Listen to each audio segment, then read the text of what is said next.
Okay, I think we can start in 1 minute if everybody is ready.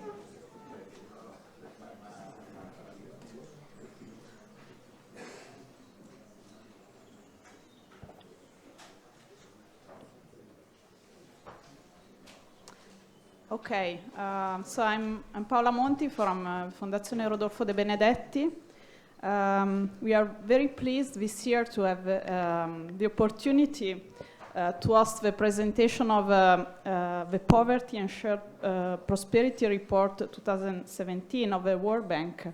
And in fact, we have here two of the co-authors of this large project, Silvia Redaelli and Roy van der Weide, who will speak about intergenerational mobility around the world and its determinants. So please join me here, both of you if you want. Okay. So you have about 45 minutes, not each overall. Yes. Okay.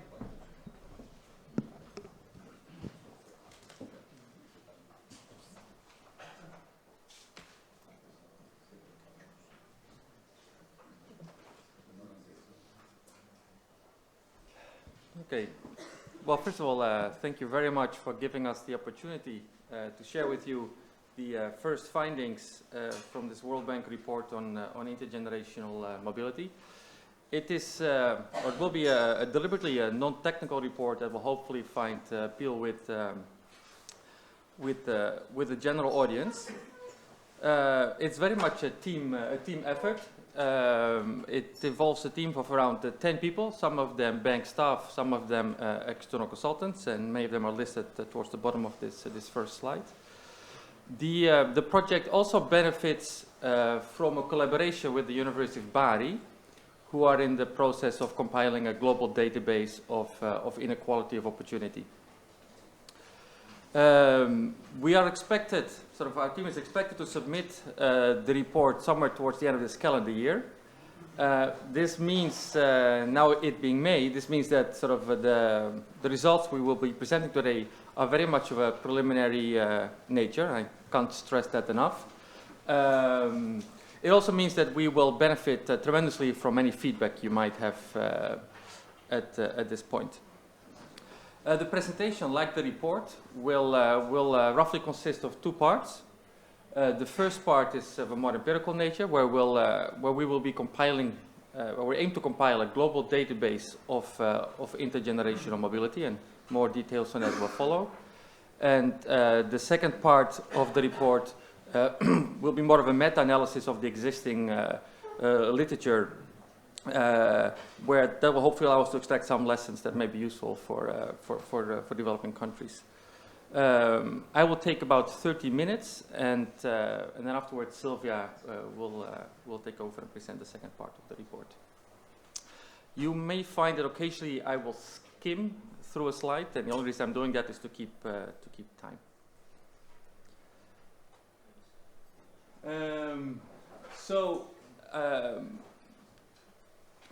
One thing I should say at the outset is that the report will focus both on upward absolute mobility and upward relative mobility, both in intergenerational context. The distinction between upward mobility and relative mobility is a little bit fuzzy for those of you who are familiar with the literature. We screened a great number of studies, and different people tend to have a slightly different way, or seem to have a slightly different association what means to be what absolute mobility means and relative mobility. So what I'll so what we have in mind with absolute mobility is that it's concerned with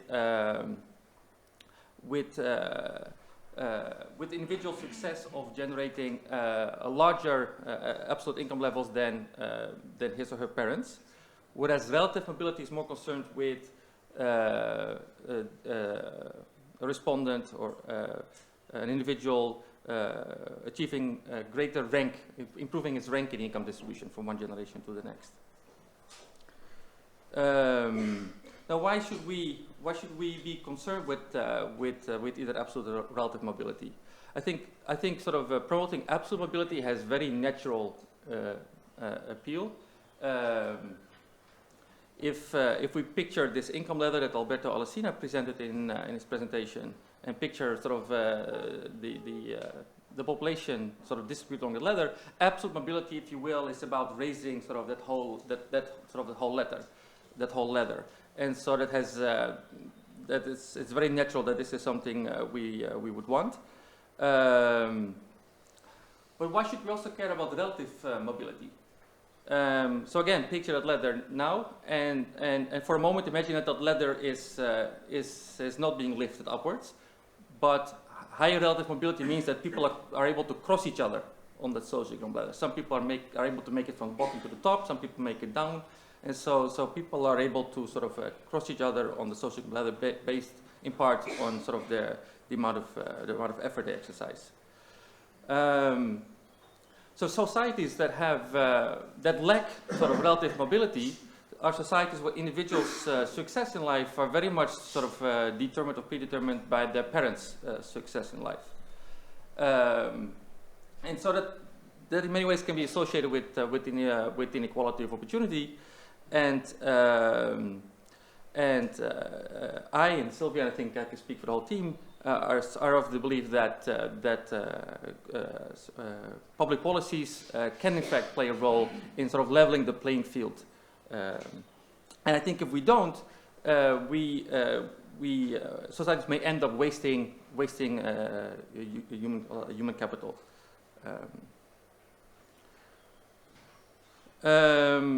We have one slide on data. So this first part of the report is a very data-intensive exercise. So as I said earlier, the objective we have in mind here is building a global database of intergenerational mobility. So what that means that ideally we want to end up with an estimate of the degree of intergenerational mobility for every country in the world. And so we need to have data for every country in the world to achieve this. And so the first thing I should say here is that to achieve this, we ended up centering our attention on intergenerational mobility of education rather than income. The previous sort of presentation very much focused on income. We're going to shift the focus to intergenerational mobility of education, not necessarily because we think that education is more important than income. It's just that collecting data that would allow us to estimate intergenerational mobility of income for all countries in the world is a very tall order. There's simply a lot of countries, especially in the lower income part of the world, where there is no data that would allow us to estimate intergenerational of income. And indeed, in general, if you would inspect sort of the literature on intergenerational mobility in general, you will find there's a notable bias towards richer countries. Sort of the empirical evidence on mobility for the developing world is rather thin.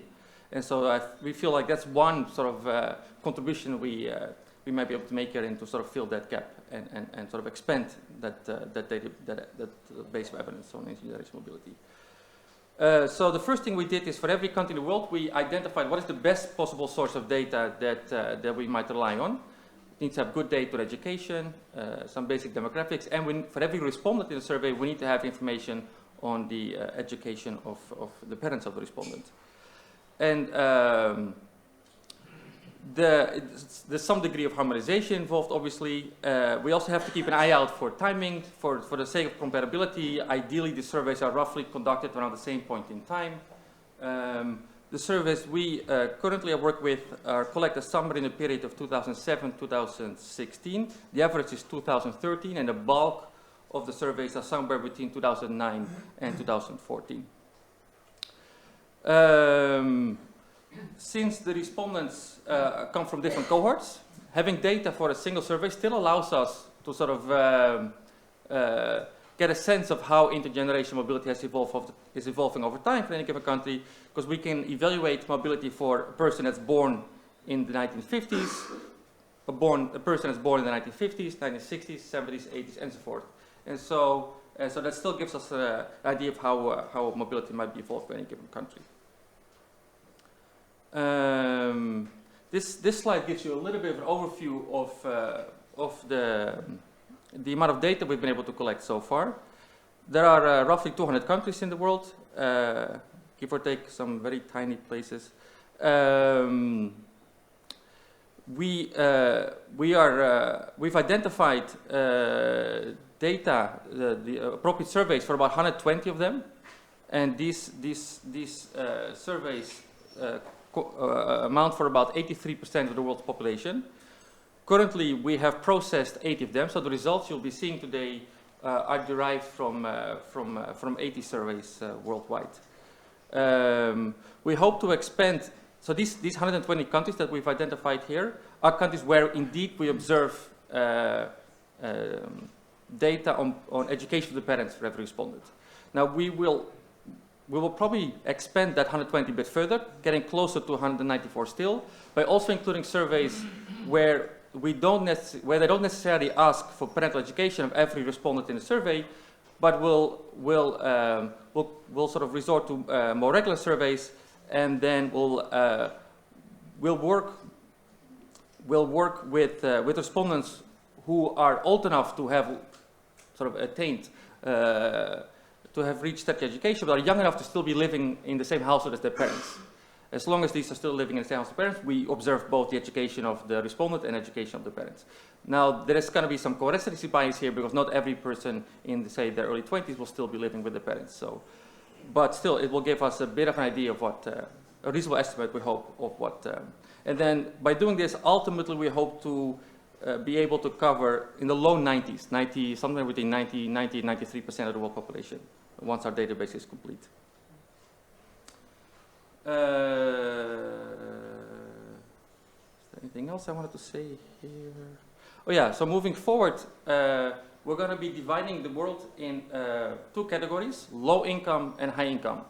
And the threshold we selected is such that we roughly have 50% on each. So those 80 surveys we have here, roughly 40 of them will fall into the low income category and roughly 40 of them will fall into the high income category.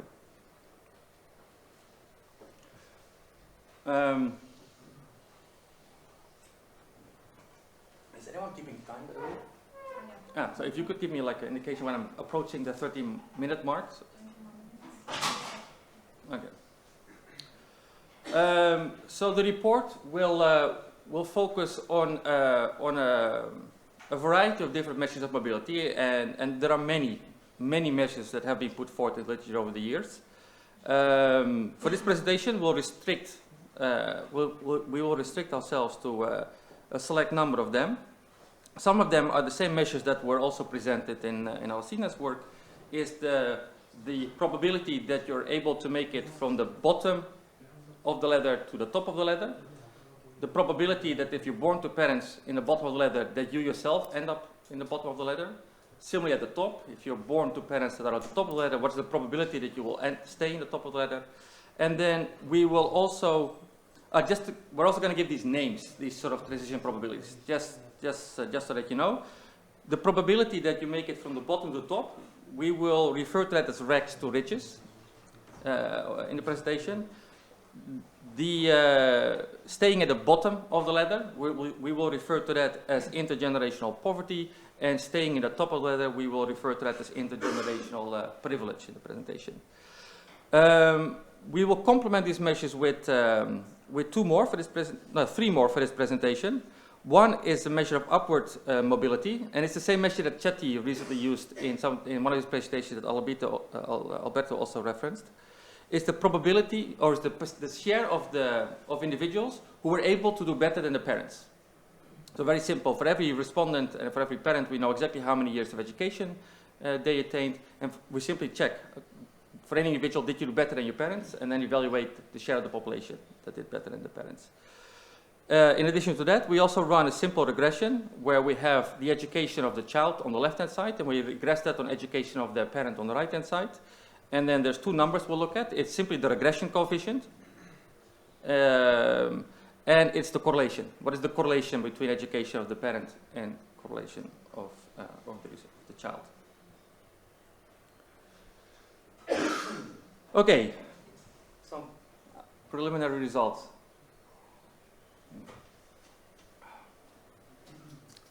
So the first two slides we want to share with you is and that's also what we're very much interested in ourselves, is what is this relationship between education mobility and income mobility. So data availability has more or less forced us to focus on education mobility, but it would be nice if it doesn't really matter all that much whether you will focus on education mobility or income mobility.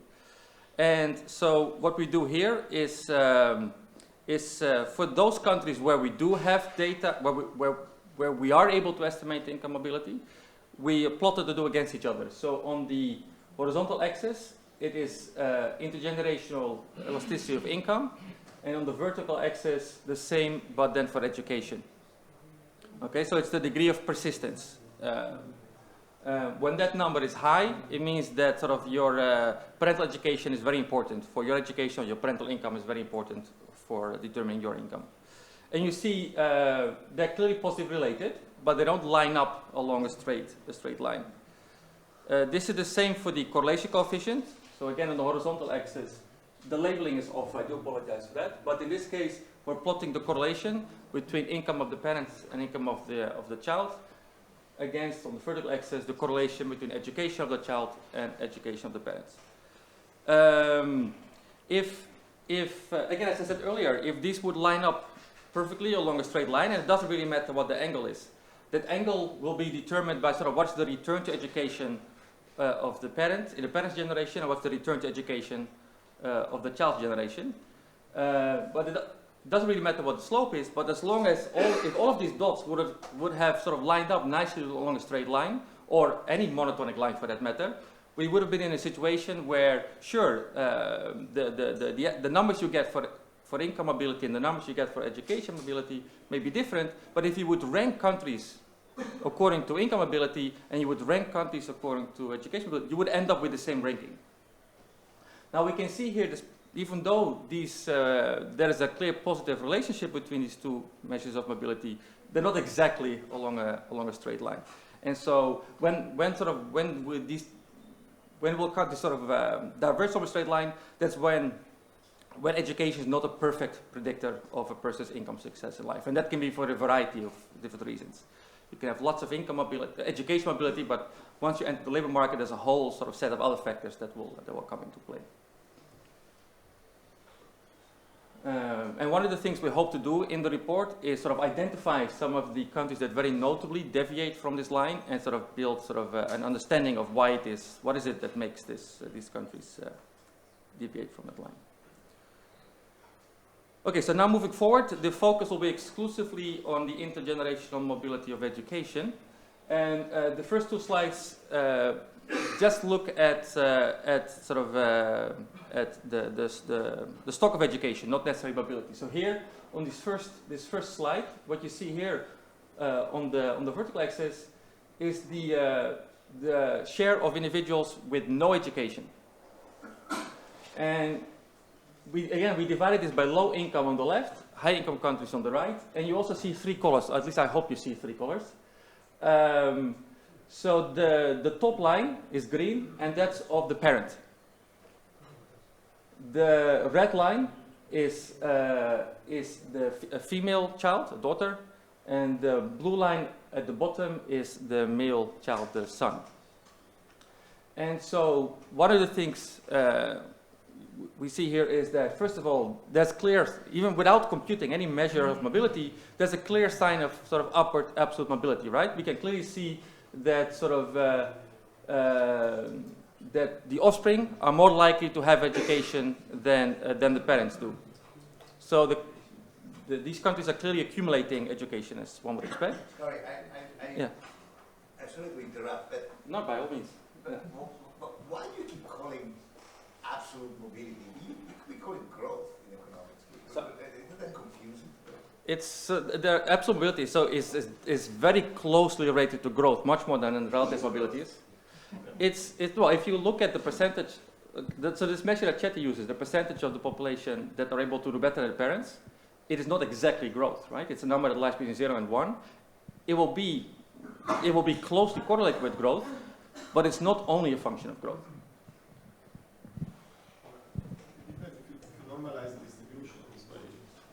So if you normalize the distribution by the average level of income, it's not growth, it's mobility. If you don't, it includes both growth and mobility.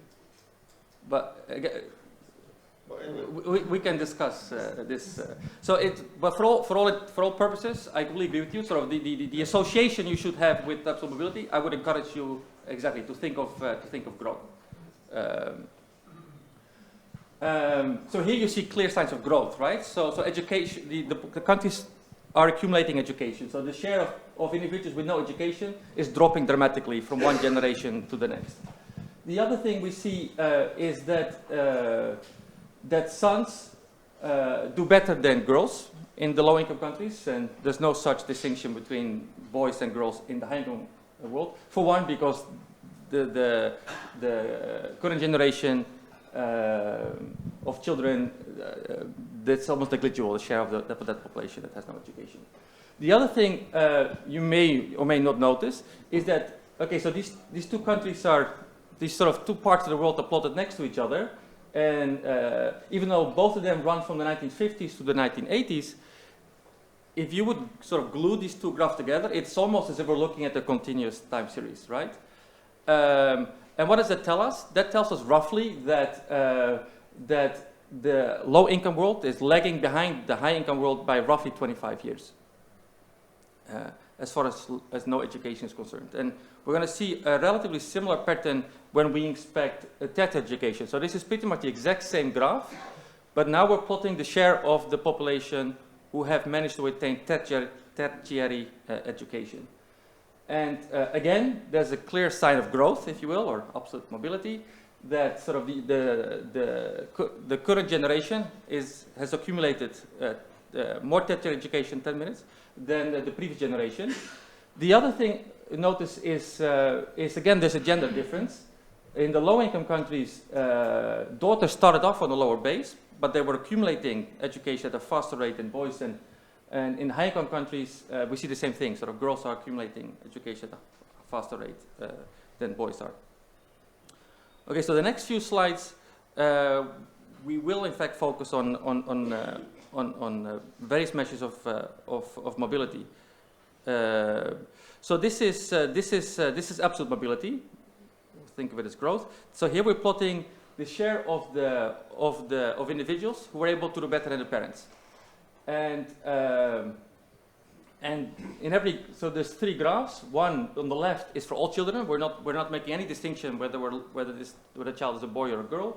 Sons on the right and daughters in the middle. What are the things? And the two different lines in every graph is low-income countries, high-income countries. And so the high-income countries is in blue, and it tends to be is the higher. So absolute mobility or growth is higher than it is for low-income countries. Although the distinction is not noticeable when we're looking at sons. The other thing that we take away from this figure is that absolute mobility seems to be sort of uniformly declining over time. But that may in part be a mechanical effect. We'll have to dig a little bit deeper here. As you can imagine, that as countries sort of develop the human capital, it becomes increasingly harder to sort of do better to keep doing better than the previous generation.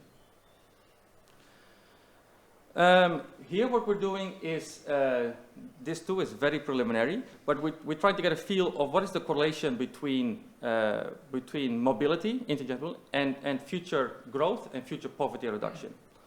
And so this is a visualization of a very simple regression. It's growth on the left-hand side. On the right-hand side, we have two variables. It's lagged income, lagged GDP, and intergenerational persistence. We filtered out we're controlling for lagged GDP, and what we see here is there is a positive relationship between mobility and growth. You might think positive, this is a declining line. That's because what we're plotting here is not mobility, it's 1 minus mobility. It's intergenerational persistence. So the higher that number on the horizontal line means the more important your parents are for your success in life. And so the greater intergenerational persistence education, the lower sort of the future anticipated growth. And this is the same for poverty. And the result here is perfectly consistent with the previous slide, is the more intergenerational persistence, the higher poverty, so the lower the poverty reduction rates. This is absolute, what you call absolute mobility. No, so this is, yeah, oh, sorry, this is what I would call, in the slide when I introduced those measures, you may notice I misplaced this. So this elasticity I would bracket on the relative mobility. So that's the question. Yeah, so it's the beta. So what you see on the horizontal line is the beta coefficient, the regression coefficient, when we regress education of the child on education of the parent. So that basically, we estimate that beta for every country, and then here, it's that beta, again, we're controlling for lagged income, so we've filtered out lagged income, and then it's the intergenerational persistence coefficient on the horizontal line, and then GDP growth on the vertical axis. And so more intergenerational persistence is associated with lower growth and higher poverty. How many more minutes? 5 or you can. 5. We can keep the questions for later. I don't mind actually, but I actually appreciate more interactive.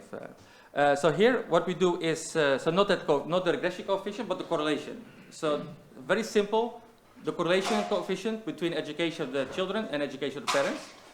Again, all children on the left, sons on the right, daughters in the middle, and both high and low income. High income is on the bottom, low income is on the top. And so the first thing you'll see is that there's a clear divergence here.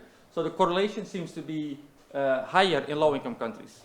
So again, that means lower mobility in low-income countries. Mobility tends to be higher, it seems, in higher-income countries. That's one takeaway.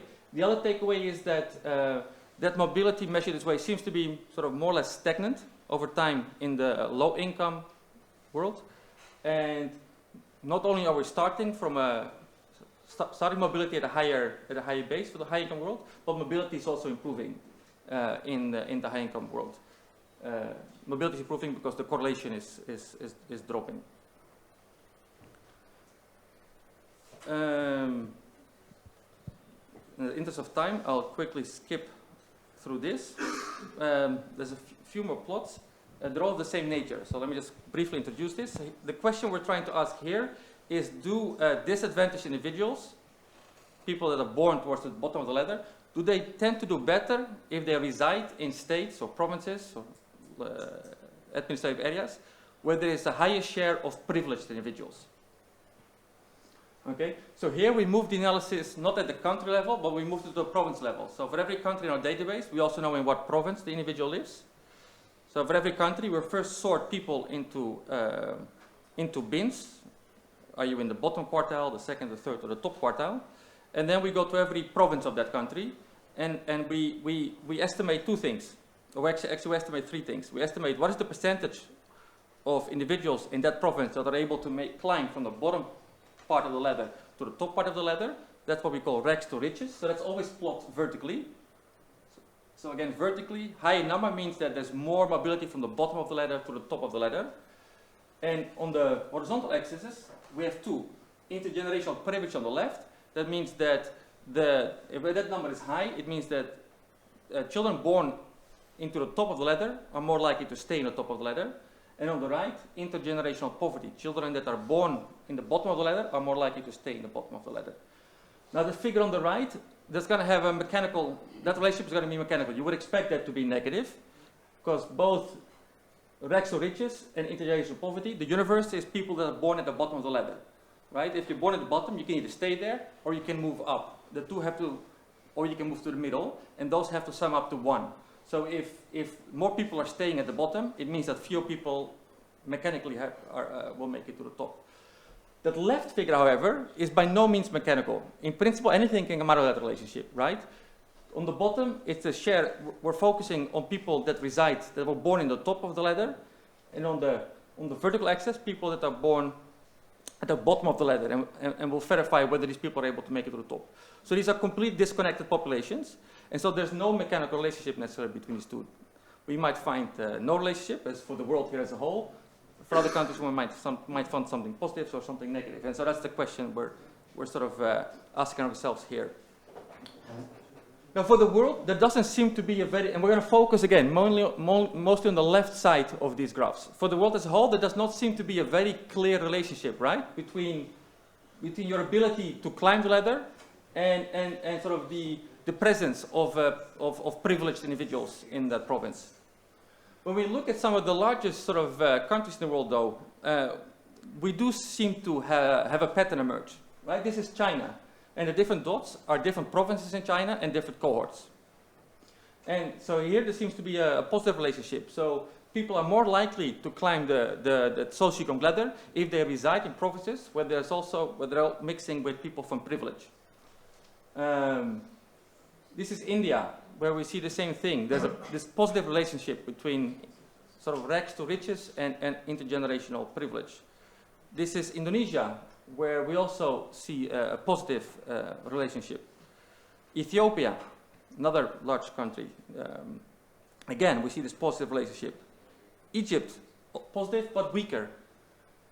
And just to give you examples where it doesn't hold, Brazil, we also have fewer data, but in Brazil there seems to be little evidence of such a positive relationship. And in South Africa, in fact, it's an example of a country where we observe the exact opposite. So in South Africa, there seems to be no benefit to be residing in sort of administrative areas where you mix with people of intergenerational privilege.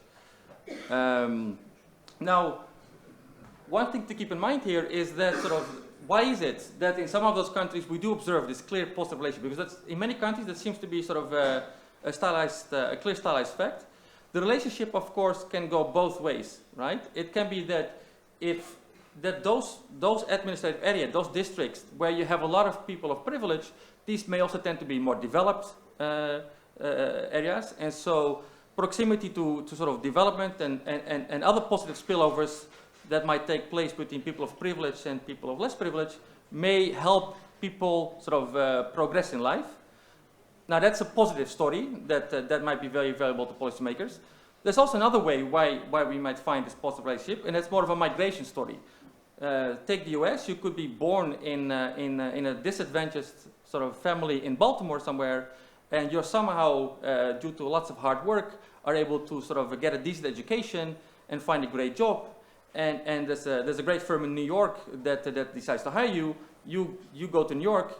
By the time you're included on a survey, you live in New York, even though you're coming from a very disadvantaged background. You're now living in New York, mixed with people where they tend to be, where there's a higher share of interracial privilege. That's not necessarily, that's not something that New York did for you. It's simply because you were able to make it and sort of you migrated into a place where there happens to be a lot of intergenerational privilege. And so one of the things we hope to do here is get a better sense of which of those two channels is at play here. This is, I think, is the point where I'm going to hand the presentation to Silvia. Thank you. So, in this second part of the presentation, consistently taller than me. Okay, in this second part of the presentation, we look at possible determinants of mobility and how that shape the outcomes that we see varying around the world. And for the sake of time in this presentation, we will focus only on two aspects. One is the role of aspiration, that talks very much to the discussion that we had this morning on beliefs and perceptions. And the second part will be on the role of labor markets and the functioning of labor market in determining mobility in the world. So first of all, what is that we call aspiration? Is the capacity to aspire, so the capacity to think about the different options for the future and to make choices and investments and decisions that allow the individual to attain this different goal that has been set by himself or by somebody else for him. So really this work started from a seminal essay by Appadurai, an anthropologist in the early 2000s, looking exactly of how aspiration affect investment behaviors. There is some work in developed countries looking at, for example, how parental social class is correlated with educational choices and how parental aspiration affect the educational outcomes of children, for example, in the UK and in France. But there is also a growing literature looking at how poor that live in highly unequal society where mobility is very, very low, are more likely to be trapped in a situation of poverty. So poverty is more likely to be passed on through the next, to the next generation.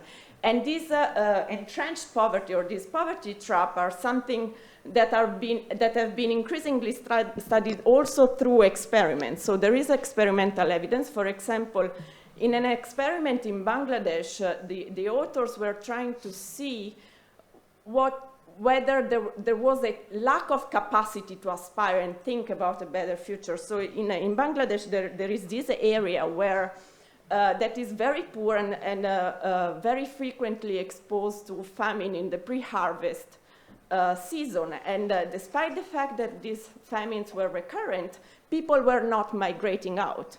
So that was seen as a sign that something was not like functioning in terms of incentives and in terms of choices that these poor individuals were making. So as an experiment in the treatment group, these poor families were given a very small amount of money, about $8 to buy a ticket. So they were told to get this ticket and to migrate and to leave. Whereas in the control group, this monetary incentive was not given. Interestingly, 40% of the treated decided to migrate, where only 13% in the control group, attaining a significantly high return from the migration choice. So an entire bunch of papers then tried to look at why was it the case that these people were not making this choice that has a very high return in terms of earnings and also in terms of possibility to escape poverty. And why was that the case, that there was this lack of capacity to aspire? So there is also growing literature looking at how poverty and the sense of helplessness that is related to the fact that poverty is transmitted through generations, for generation, also calls into, like, for example, situation of depression and helplessness. So these studies are mostly focusing on India, Bangladesh. Now, there is also growing part of the literature that looks at how aspiration matter for educational outcomes. So whose aspirations are important? The first like important player in terms of forming this aspiration is, of course, the parents of children. And in a very interesting study in Andhra Pradesh, which is one of the poorest states in India, the authors tried to look at how aspiration of mothers would affect the performance of children at school in terms of the average number of years that children would stay in school, and also in terms of the learning outcome of these children. And interestingly, the paper finds that children, especially from poorest families, were very much affected by the aspiration in terms of educational outcomes of the mother of these children. So on average, if a mother was aspiring for 1 year more of education, these children were ending up studying for 2 years longer. And the same holds for, in terms of educational, like the learning outcomes of these children. The second interesting set of experiments look at the role models. So something that, for example, could also be very interesting related to the discussion that we had this morning about how beliefs are formed. So in 1993, there was this interesting experiment, again, done in India, in which 1/3 of villages, randomly selected, were assigned a female counselor in the village. So this would totally break the perception of the role of a woman in the society. And we know that especially in these South Asian countries, there is a lot of gender differences in terms of the what a woman or what a man are expected to do within the society. And interestingly, after 7 years of having these female counselors in this village, the education gap of women, of children, of boys and girls, up to high school was closed. And also like interviewing the parents, the aspiration of parents for their daughters had changed just because they have moved the capacity to aspire to think about alternatives in terms of the possible role of their daughters within the society. Interestingly, also, these daughters were reporting a much lower propensity to decide to enter early marriages. They also had less propensity to, yes? Yeah, sorry, I break the rules, but this is gender role. I don't understand. This is gender roles or with mobility, I'm not sure. Well, I mean, this is a like experiments also that are also relevant. When we talk about mobility, we can think about, and the literature typically looks at parents and the male offspring, right? There is a growing part of the literature that also looks at the role of intergenerational mobility between parents and female offspring. And this is... I'm saying the idea of showing a lady as chief of the village or this, that, and therefore all of a sudden daughter becomes more willing to get an education, that speaks to something having to do with maybe affirmative action or gender role, not social mobility, you know? Well, no, it has to do about the role of, for example, in this case, the state, in changing aspiration and in helping... Okay, but changing aspiration about gender roles, not about social mobility. I mean, I find it a bit confusing. Well, no, but I think if you make an investment in education, so here we are talking about investments in education. Take the extreme example. You put a woman in charge of this village. Okay. All of a sudden, all the women become educated and all the boys don't. No, you're not doing anything to decrease education of boys, right? Well, I don't know. Why would you expect? Why would you expect boys to choose to? I don't know, but I'm saying that your experiments speak to gender role. If it's not to social mobility, those experiments. Okay, so there was another experiment again done in India in which, again, it's more about gender, but again, it's about investments in education and then later realization of labor market like success and improvement with respect to the condition of the parents, right? And in these experiments, girls that had moved from the village to go to the cities and to work in call centers, for example, were asked to come back to their original village and to speak about their experience in terms of having a job and to leaving the village and to make an investment to improve their socioeconomic status. So this is about... My suggestion for your future work is that to keep social mobility and gender sort of separate, that mix them together, I find them a little... Okay, well... I mean, am I correct if I mean interpreting Alberto's and your views? What you are saying is, if there is a fraction of the population, the women, that becomes, they have a different role model, they become more competitive, and therefore you have a fraction that does not compete, then they compete, then you have more intergenerational mobility because this part compete, you know? This is what I would interpret what you are saying. Well, I think, I mean, where we believe that these experiments are relevant for the mobility story is through the link with respect to the aspiration component. So how you change the reference to which you assess your performance or what you aspire to, then creates incentives for you to change your investment patterns or to make decisions that are different from the one that you would have made without these interventions, quote unquote. And on the other hand, and again, to talk about the this issue of poverty traps and persistent linked to the lack of aspiration or to people conforming to the identity that they are giving within the societies, for example, well explained by experiments done on social hierarchies or caste systems. For example, there are experiments done in Pakistan or in India. The India one is particularly telling. It's a lab experiment in which you have low caste children and high caste children in the same experimental setting. And at the beginning of the experiment, the names of participants are not revealed, so nobody can tell whether the caste each of them belongs to, right? And they perform equally well in solving a maze with some monetary incentives. On the other hand, the same participants are there revealed their names.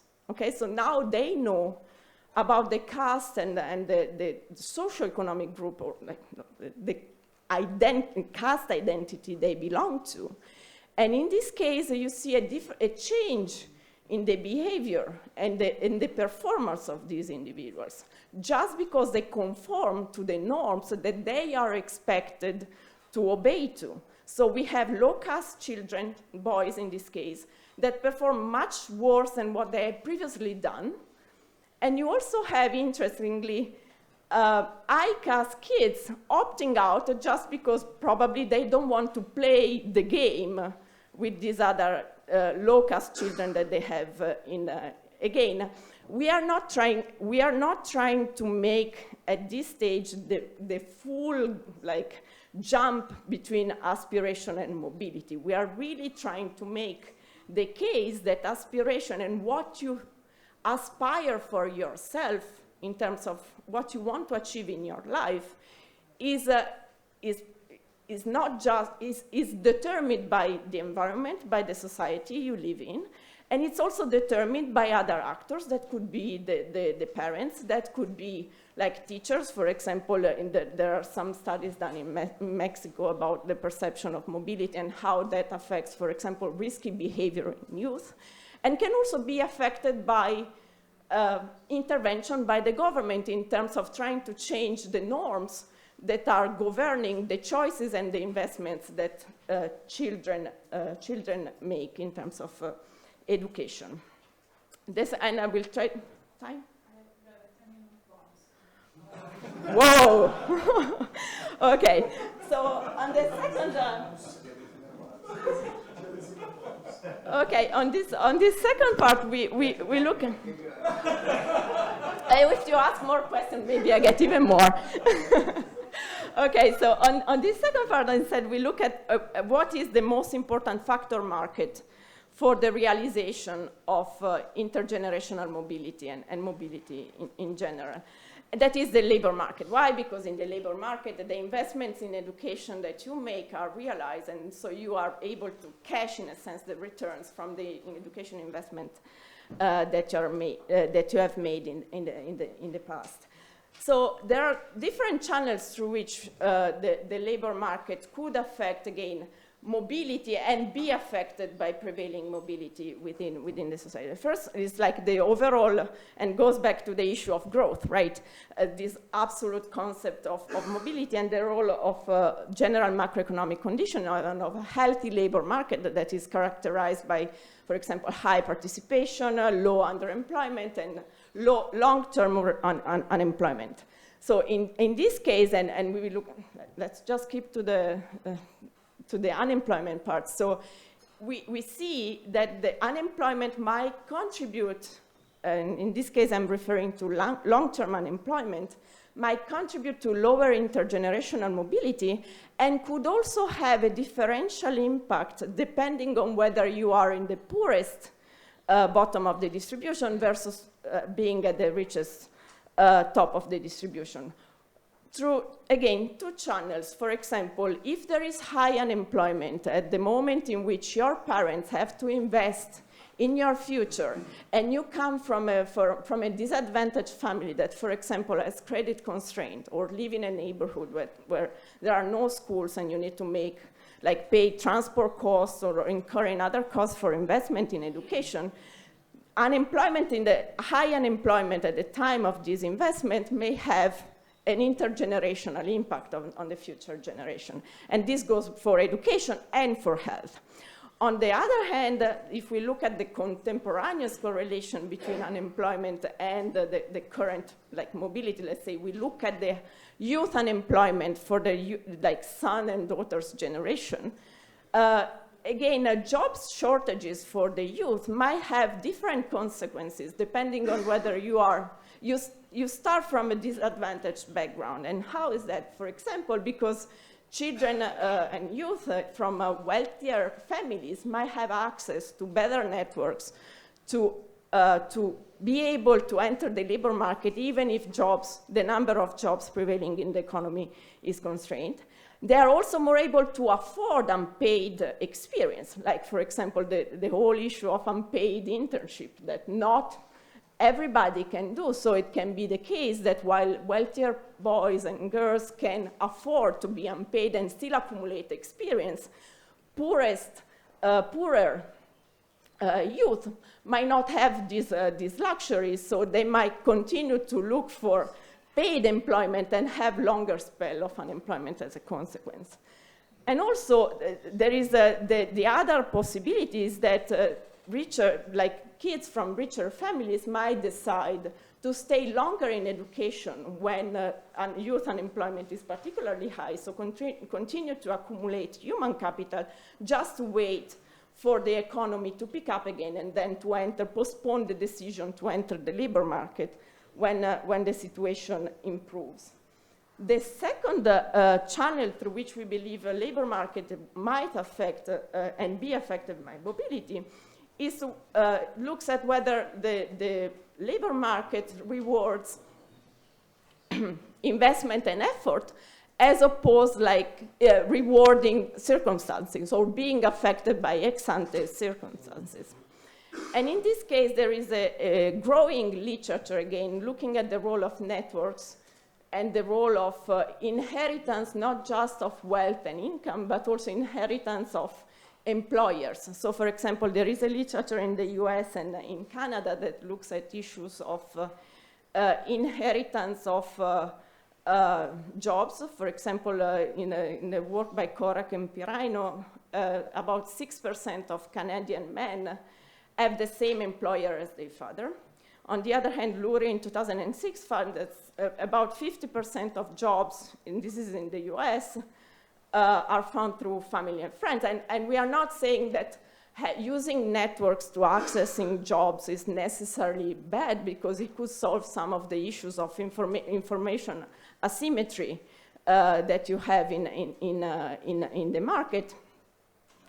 But then if there are differences in the quality of the networks between high children or youth coming from richer families and youth coming from poorer families, this can contribute to the intergenerational persistence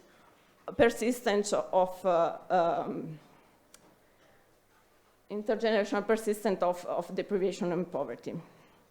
Now, as a last, I thought it would be interesting to put these two parts in terms of aspirations and labor market together and look at a very interesting case study that is what happened in the Middle East and North Africa over the past 30 years. So if we take the Gulf countries out from our analysis, we can see that, no, this is a pointer? No. Okay, that the countries in the Middle East and North Africa did consistently well in terms of improving the average education over a 30-year span. So on average, the number of years of completed education grew by 4 years between 1980s and 2000. So there has been a substantial improvement in educational outcomes. On the other hand, this improvement has not been matched by an improvement in opportunities in the labor market. In fact, if we look at the same countries, the employment to the population of the share of employed over the adult population is less than 50%. Partly of this is due to gender differences in terms of participation, but partly is also due to very high levels of youth unemployment. And youth unemployment, when we look at the Middle East and North African countries, is also linked to the changes that have happened to this economy very much over this time period. First of all, it's useful to remember that these are economies whose growth has been quite high over the period, but mostly driven by extractive industries and the revenues from these extracting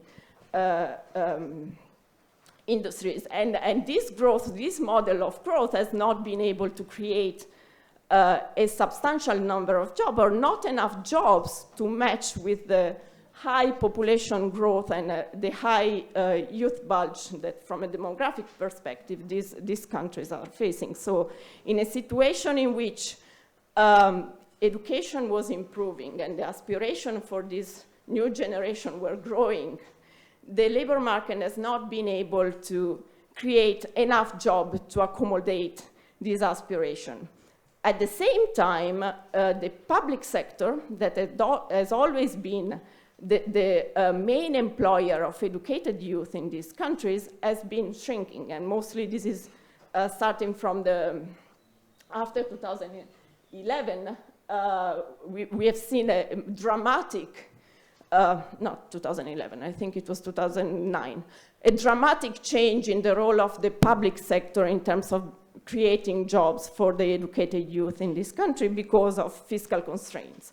So while at the beginning most of these countries had a policy that would guarantee employment to individuals with tertiary education in the public sector, that has not been the case moving forward, whereas in the private sector there were only small businesses, low-income jobs in the private sector. So this has created, in a sense, a failure of aspirations. So while they were making investments in education, there were no jobs for them in the labor market. And what put additional pressure was the perception that was very widespread within the youth population that the mechanism that was being particularly important for the rationing of these jobs was networks and family connections. So that there was no fairness in terms of accessing the few jobs that were available in the market. So the perception of inequality and lack of fairness in the system was particularly high. Studies that look at basically using the same methodology of the HOI in looking at the role of circumstances in explaining differences in labor market outcome in terms of probability of getting a full-time employment, probability of being employed with a contract, and probability of being employed. 1/3 of these differences were actually explained by circumstances like gender, location, education of their parents, or employment, sector of employment of their parents. So again, this provides let's say, an evidence, a base of evidence for the perception that became prevalent within the society. And I will stop here.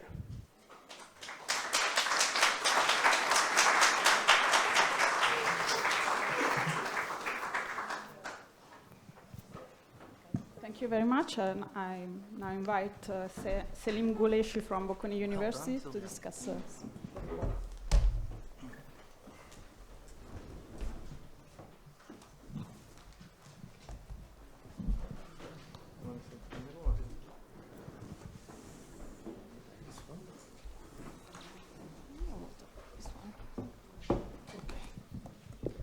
Thank you so much for inviting me to discuss this very interesting and what I believe is very important report.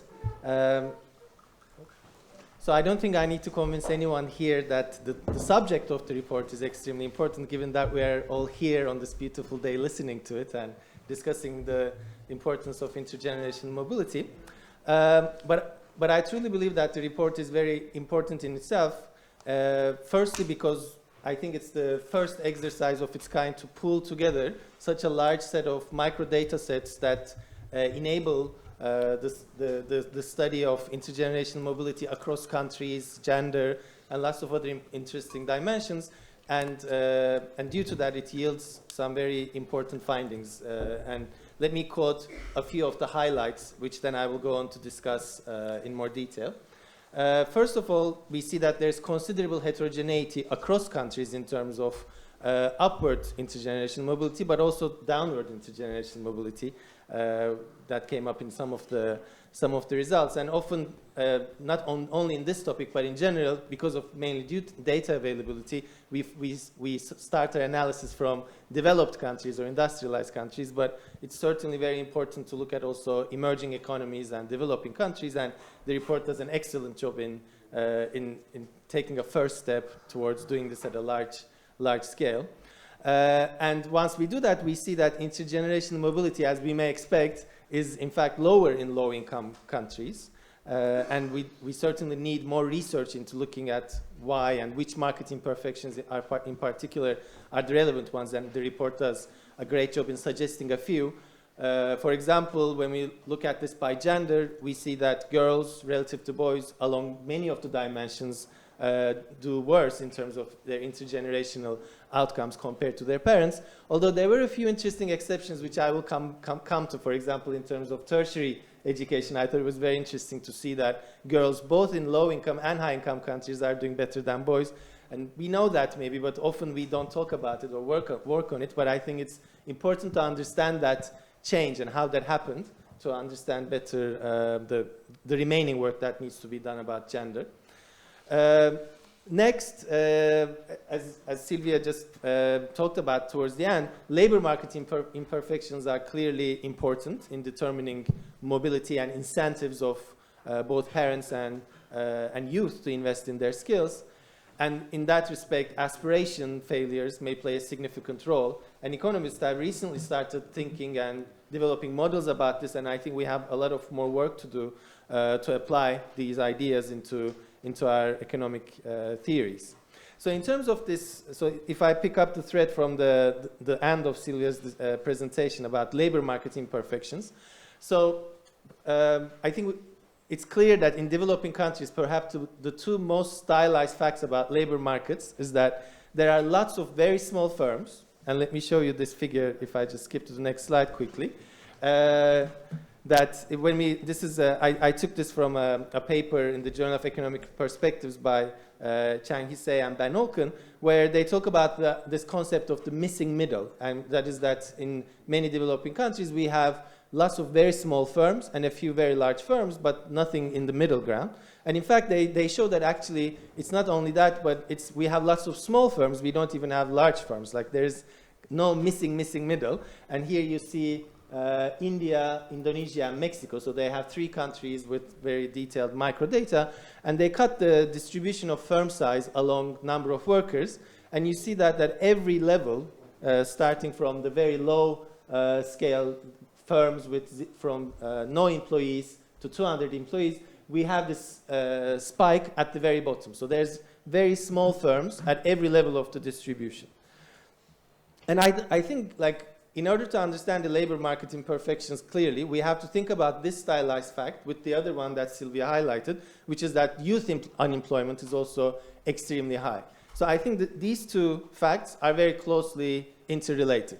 So without understanding which market imperfections cause firms to be so small, it's hard to think about why how we can reduce youth unemployment. And in fact, we could even theorize that there might be a vicious cycle in between these two stylized facts, where because youth know that firms are small, they have no other option but to start a very small self-employment firm, or rather like a stall on the roadside selling some stuff in the informal market. And because they know this is what they will have to do, maybe they don't invest, or their parents don't invest as much in their human capital.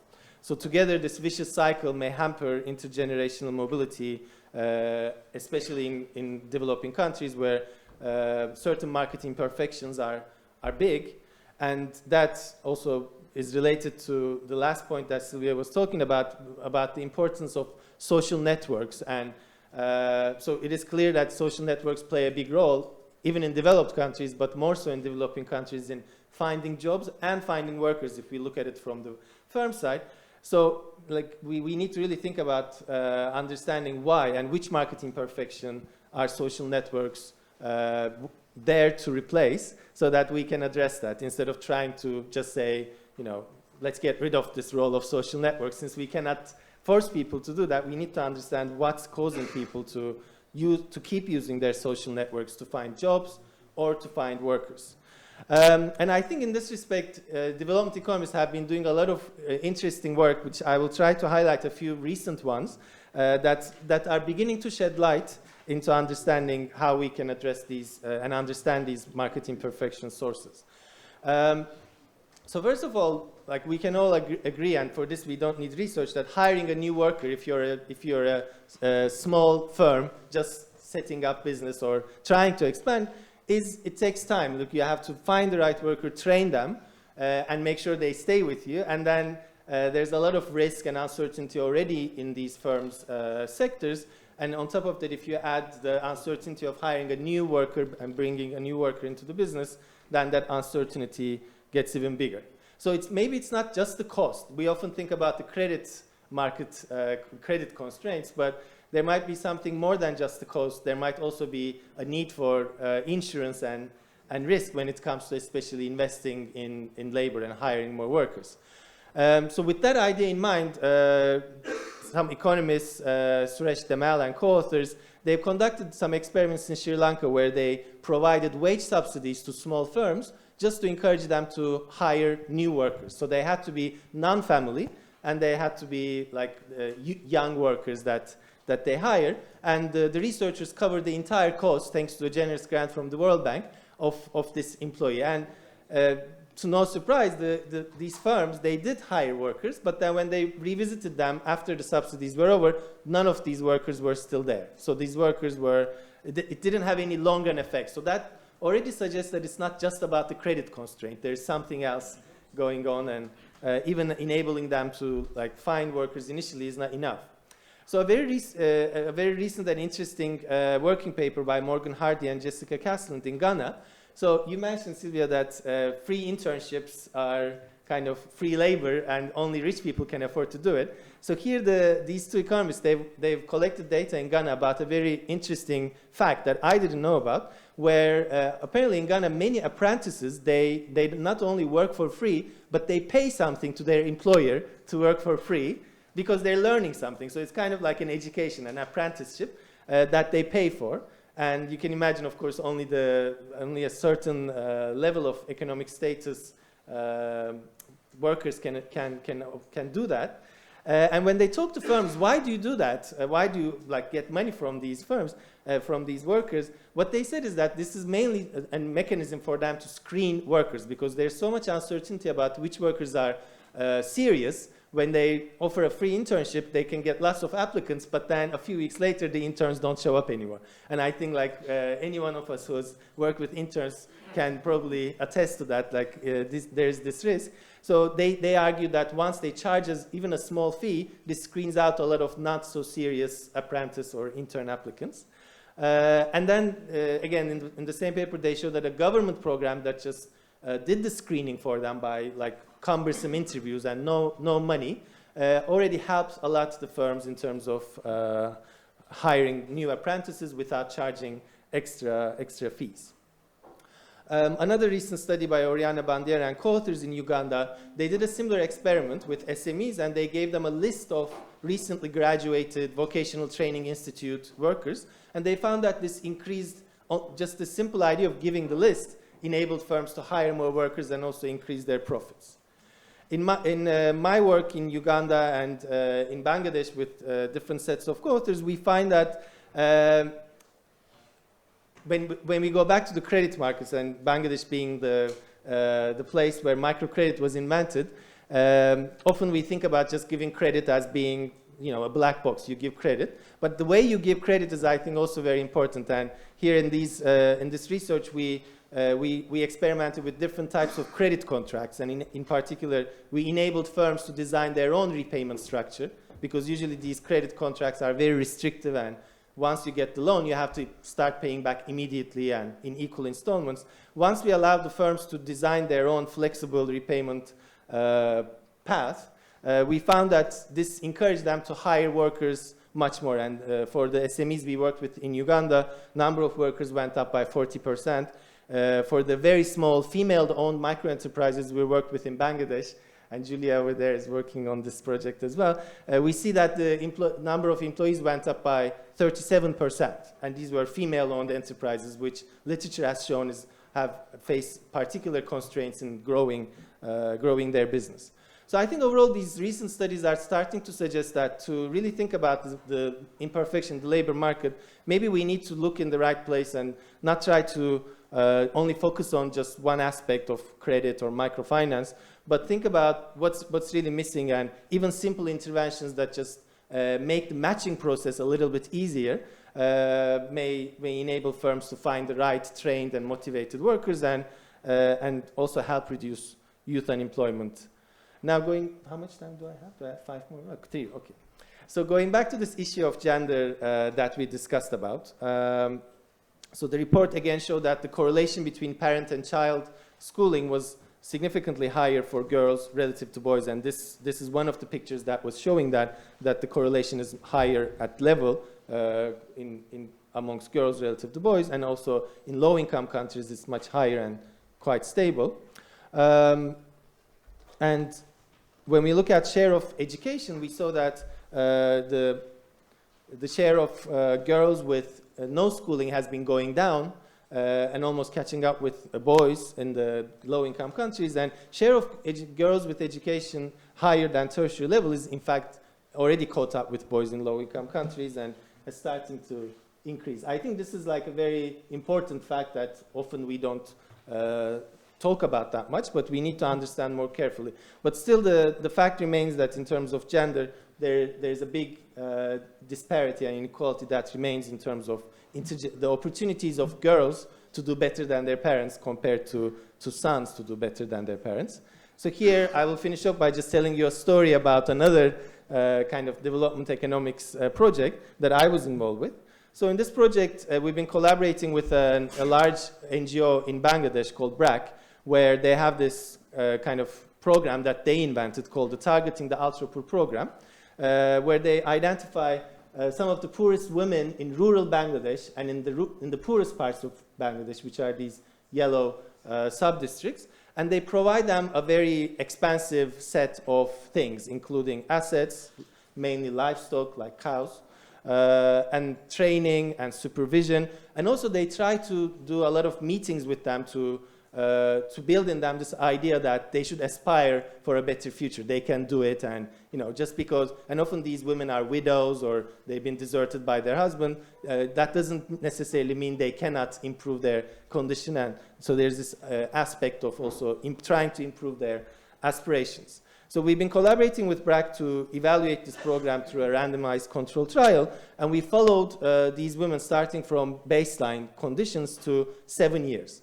And we recently published our paper that showed that the program is very successful in improving their economic outcomes. And today I just wanted to highlight a few things that is not yet in the paper about their aspirations. So at baseline, when we ask these women, what do you think is going to be the future of your child and your son or your daughter relative to yours? What we found is that it's kind of summarized in this picture. So in the baseline year, we see that for perhaps not surprisingly, the rich households, the rich families in these villages, 99% of them said that their daughters and their sons will do better than them. And when we look at the distribution of this, well, firstly, actually, it's kind of optimistic to note that even amongst the ultra-poor, 94% of them believe that their daughters and sons will do better than them. So they are optimistic. But you can see that there's a big discrepancy about what the rich believe and what the ultra-poor believe. But moreover, there's a big discrepancy in terms of gender, and that only shows up once we go to the poorer households. So for amongst the poor, the mothers thought that their daughters are much less likely to do better than them compared to their sons. And we were hoping that we would see this discrepancy to close up thanks to the program, because now they are not only richer, but when we go back 4 years afterwards, they are also, they've had all this aspirational, motivational training from the NGO. We saw that there was absolutely no difference. So this is 4 years after, and the picture looks similar 7 years after. We see that the rich and now the middle class, the gap is somehow closed, but for the ultra-poor, there is no gap. I cannot control myself. Yes. But you're making a huge deal about numbers between 95.5 and 97.5, which some standard error around the responses this is nothing really. I mean, yeah, so let's just call you're it absolutely right. The numbers, like the margin that I exploit here is very small, but these p-values here are doing the statistical test. You can see that even though this number is small, there is still a statistically significant gap in terms of sons and daughters, what the mothers expect for their sons. What's the margin of error in this survey? Margin of error in the survey. I mean, these are just the averages. So there's But they're average, but sometimes people answer the wrong thing, or right. the positive answer, the negative answer. So there is a kind of Yeah, so there might definitely be some measurement error, but this was just a very simple question. Like, do you think your son or your daughter will do better than you or worse? I think, so we piloted a lot to see if they were understanding, and they seem to be understanding the question quite well. Now, the last thing I wanted to show you is that we also asked them about their educational aspirations for their children. Again, we saw no effect there. Occupational aspirations, no effect there.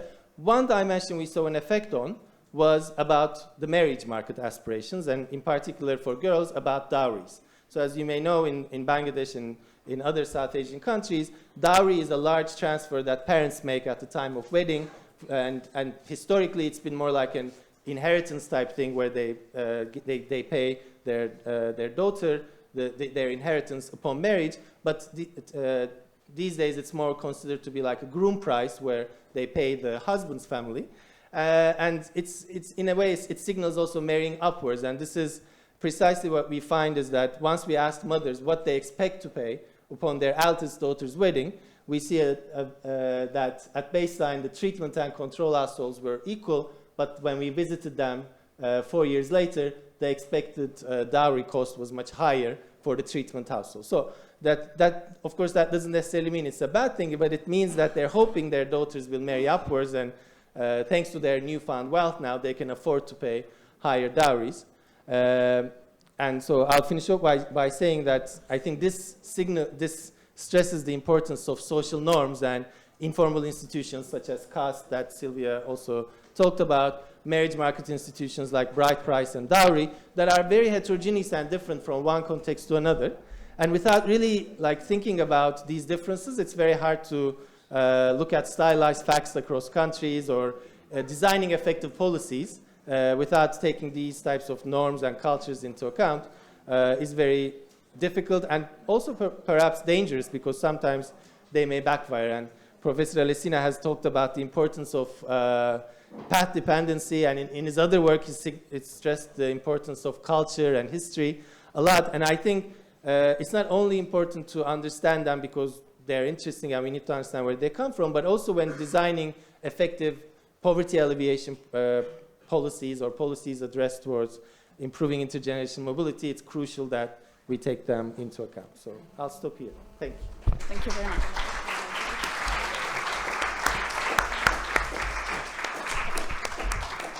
Would you like to react? Just a few points. Thank you so much for the very interesting and useful discussion. I think the main takeaway from the work that we have done so far is first of all that there seems to be a difference in the amount of mobility between richer countries and poorer countries. And part of this difference might be explained by a very strong persistence of poverty across generations, and how that shapes the investments decisions that people can make, and how wide is the possibility for this household to break the intergenerational transmission of poverty moving forward. So I think that finding elements of corroborating evidence, either through experimental evidence or through interventions on the mechanism through which these traps could be overcome is an important step toward trying to improve mobility and trying to at least bridge the gap that we see now between relatively poorer and richer countries. Thank you. I have, I think, 4 questions, large point. Starting with the smaller one. You mentioned that in some of your, but I think you probably need to do a little bit more, at least in the presentation, if not in the paper, that education, there is a maximum. You can't have more than whatever it is, 15 years of education. So particularly when you compare small to rich countries, one thing is to go from 0 to 4, there is a maximum. So all your measures about relative position are very much affected by the fact that there's a maximum. So you need to be very, very precise when you compare. The second point is that there is a paper about ethnic inequality a couple of years ago, which which may be related to your discussion about aspiration. I mean, if I am poor, and I know that I'm poor because I'm part of a certain ethnic group in a country, then I don't put any effort and don't do anything because I know that I'm poor because I'm green and all the people rich people are red. So there is something about aspiration that may be related to that. The second literature you may want to look at is you talk about getting jobs. The family relationship literature, but there are cultures with very strong family ties and culture which are much more individualistic, and groups and country and with strong family ties, amongst other things, have a stronger gender roles. So we'll be interested to see in which country you see women doing better, and also the job market that are located much more to family relationship, precisely because the family is so important. Both Luciano and I were a bit surprised about your 50% of jobs are located through family in the US. I sort of don't believe that number. I mean, it doesn't pass the smell test. But if it is 50% in the US, in Italy it must be 99%. I mean, in terms of getting jobs through connection as opposed to the market. The final point is, given that the report for the World Bank, I'm sure they will ask you about, and you talked about policy implication of the correlation between you show a correlation between growth and social mobility, and then you talk about policy implication. But your policy implication were all we need to increase social mobility, so growth will increase. But what about if I tell you, you just have a correlation, you don't know what causes what. I could tell you, let's increase growth with the most, suppose I tell you, let's increase growth with the most socially unfriendly, possibly bad policies, but just growth goes up. And then growth will bring about more social, from growth will bring about more social mobility because I show you this correlation. What evidence do you have that we should act on this social network, social mobility, nice sounding stuff versus let's cut taxes for the rich and make them grow like crazy and grow the economy, and then everybody will come with that? I don't think you have any evidence, at least in this paper, you don't have any evidence for going the nice way rather than the nasty way. I thought that one of the most interesting results that you have in the study, and something I've not seen so far, is this strong positive correlation between what you call rags to riches, so this measure of upward mobility from the bottom to the top, and this measure of intergenerational persistence of privilege, as you call it, which is, my understanding is that the probability of starting from the top quintile or whatever quartile and staying in the top quartile. So one natural interpretation of that is that obviously individuals will exert more effort to try to reach the top if the top is a persistent state, as opposed to if it's very volatile. It's just you're making an investment, you want to make sure that the return from the investment is there to stay. So I think in that sense it's actually a very, you can interpret it in a very natural way.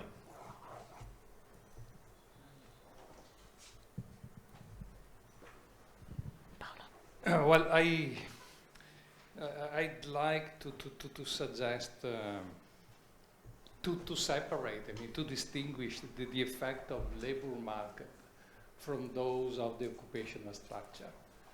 Because you can have, let me give two examples. You can have a technological change, reducing the unskilled jobs and increasing dramatically the unemployment rates. Nonetheless, there is an occupational upgrading.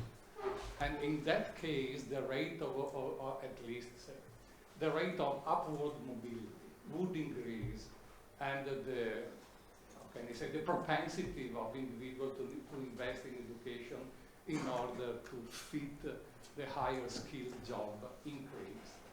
And so, the two effects are quite different. You can have a higher rate of unemployment and occupational upgrading, and nonetheless to observe an increasing rate of upwards mobility. And I can give also the opposite example in a sense, assuming the Italian case, for instance. the current regulation of the labor market is much more flexible than it used to be, say, 20 years ago, something like. Nonetheless, Italy is experiencing a downgrading of occupational structure. I mean, the position at the top and the middle, jobs in the top and middle position in the occupational ladder are not expanding like they used to be in the past. And nonetheless, and there is an unemployment, nonetheless, the rate of absolute mobility are increasing. I mean, young people together in Italy are much more mobile than they used to be in the past. The problem is that the downward mobility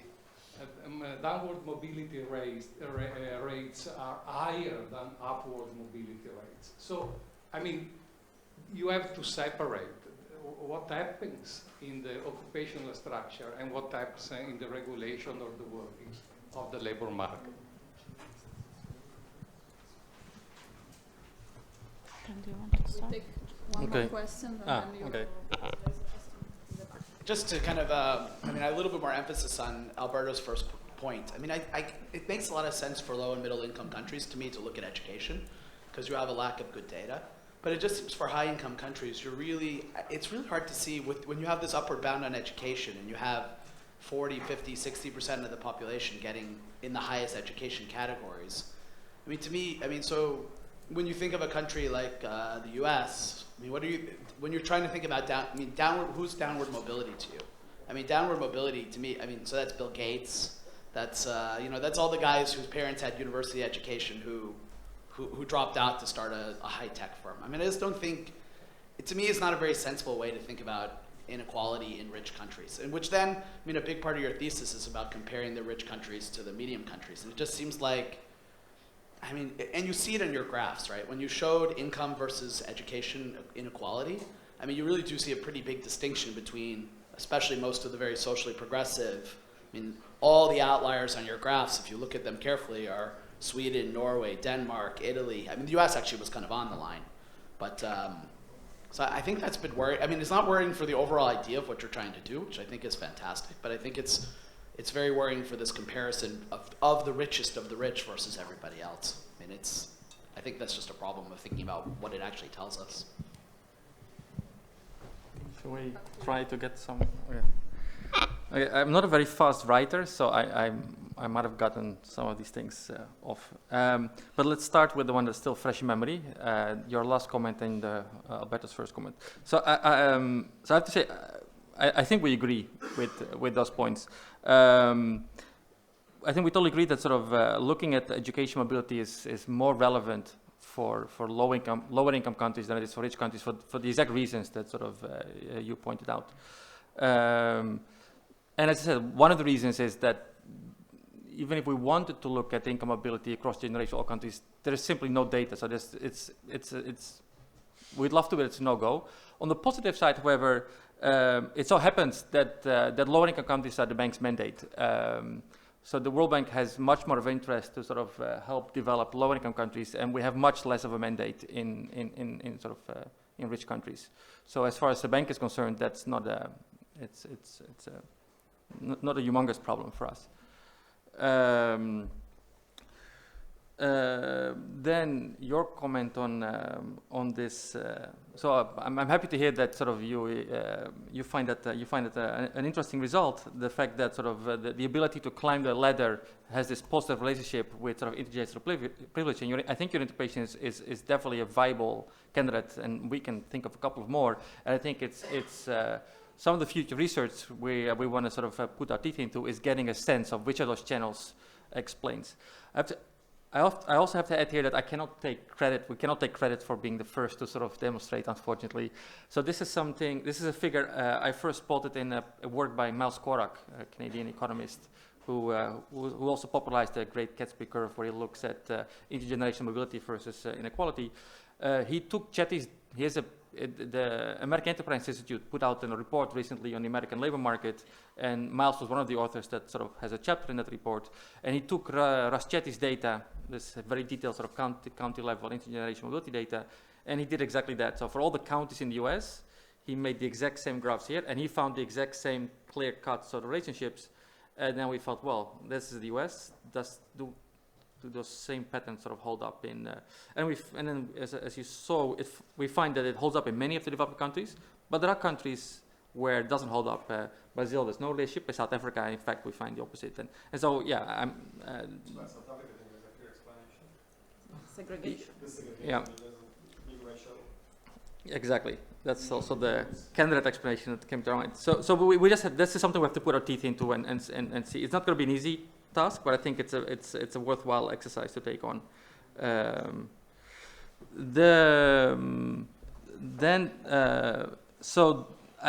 On Alberto's comment on the fact that when we show this correlation between growth and poverty reduction and individual mobility, that's no evidence of a causal relationship. We have to agree with that comment as well. At this point, that's very much sort of it's like a first test to see sort of if there would have been nothing there. I think that would have been discouraging. There seems to at least to be a correlation, and what more work is needed to sort of get a handle of whether sort of which direction the causality is going. There's one sort of from an intuitive point of view. I mean, there's many ways in which you can sort of boost growth or boost mobility or do both in the process.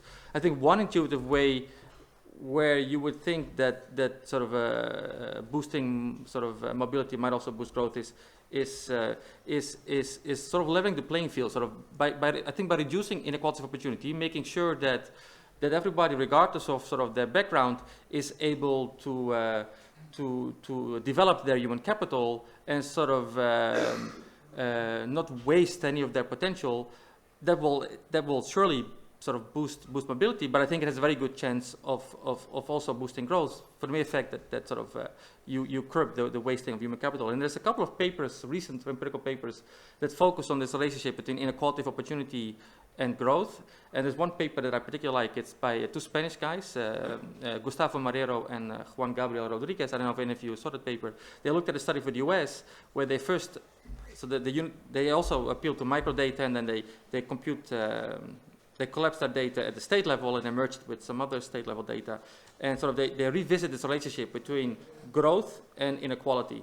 And there's a long sort of empirical literature that doesn't find a very strong relationship between growth and inequality. And also here it's very unclear which direction the causality is going and what sort of the unobserved factors. So they said, okay, but let's then focus on inequality opportunity. Total inequality is very much driven by sort of different factors, and like good cholesterol and bad cholesterol, some of these factors might be sort of benign and some of these factors might be more malign. And so inequality of opportunity, I think most people agree is not a positive. I think most people will agree that this is something we want to curb. And so what they did is they decomposed total inequality in inequality of opportunity and residual inequality. And when they ran the regression of growth on total inequality, they didn't find much of a relationship like the existing literature. But when they decomposed inequality into inequality of opportunity and residual inequality, suddenly a very clear relationship emerged, that inequality of opportunity was sort of unambiguously negatively associated with future growth.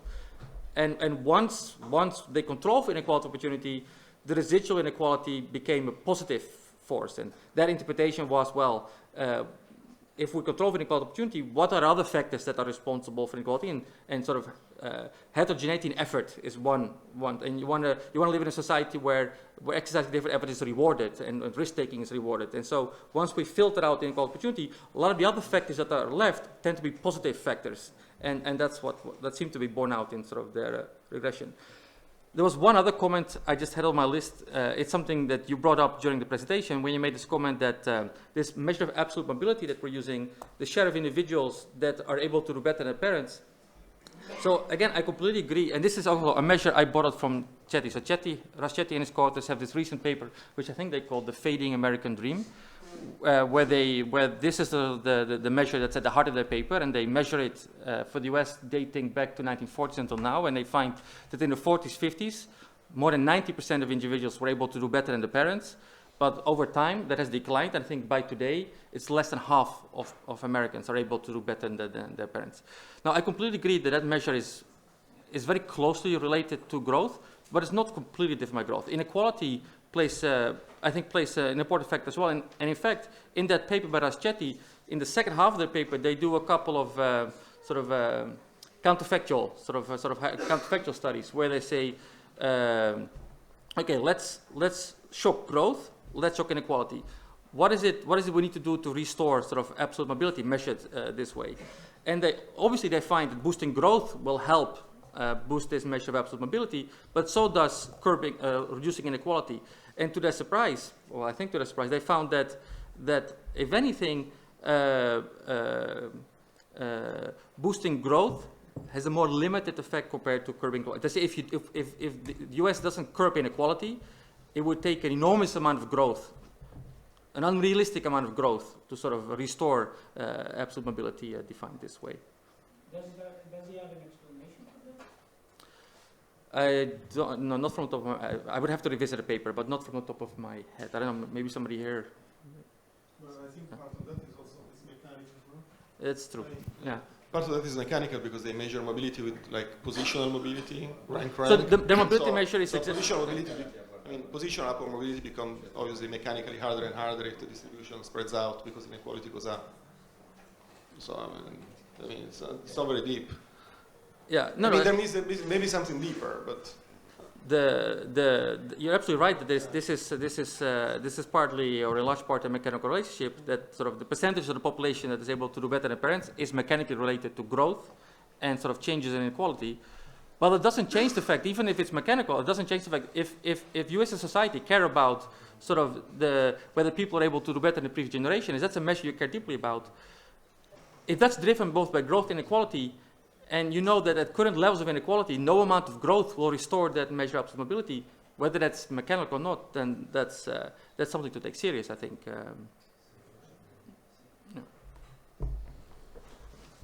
Are there other questions?